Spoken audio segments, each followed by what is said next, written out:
Police विभागाचीच फसवणूक, तब्बल 42 वर्ष नोकरी केल्याची धक्कादायक घटना समोर आली आहे। ही घटना मध्य प्रदेशमधील आहे। बनावट जात प्रमाणपत्राच्या आधारे गेल्या 41 वर्षापासून इथे एक पोलीस कर्मचारी कार्यरत होता। दरम्यान व्हिडिओ पुढे काय घडलं पाहण्याआधी AM मराठी न्यूजला जरूर सबस्क्राईब करा।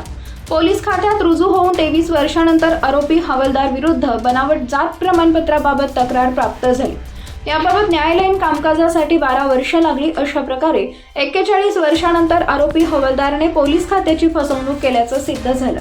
न्यायालयाने त्यांना 10 वर्षाच्या कारावासाची शिक्षा सुनावली आहे। त्यांच्या निवृत्तीच्या अवघ्या 2 वर्ष आधी 4000 रुपयांचा दंडही ठोठावण्यात आला आहे। मिळालेल्या माहितीनुसार आरोपी सत्यनारायण वैष्णव 4 ऑगस्ट 1983 रोजी वयाच्या 19व्या वर्षी ते पोलीस खात्यात हवालदार म्हणून भरती झाले।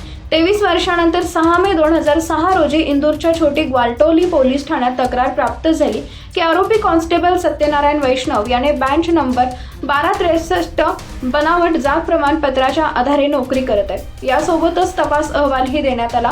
आरोपी कोरी समाजाचे जात प्रमाणपत्र सादर करून नोकरी मिळवली तर तो उच्चवर्णीय असल्याचं सांगण्यात आलंय आणि फिर्यादीने पोलिसांना असंही सांगितलंय की आरोपी, त्याचे वडील रामचरण वैष्णव, त्याचा मोठा भाऊ श्यामलाल वैष्णव आणि लहान भाऊ ईश्वर वैष्णव हे सर्व वैष्णव ब्राह्मण आहेत। असे असतानाही सत्यनारायण वैष्णव याने कोरी समाज जात प्रमाणपत्र बनवून नोकरी मिळवली।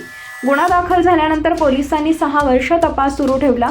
यावेळी आरोपी हवालदाराने प्रतिज्ञापत्र दिल्यानंतर अतिरिक्त तहसीलदार इंदूर यांच्या तहसील कार्यालयाकडून जात प्रमाणपत्र दिल्याचं उघड झालं।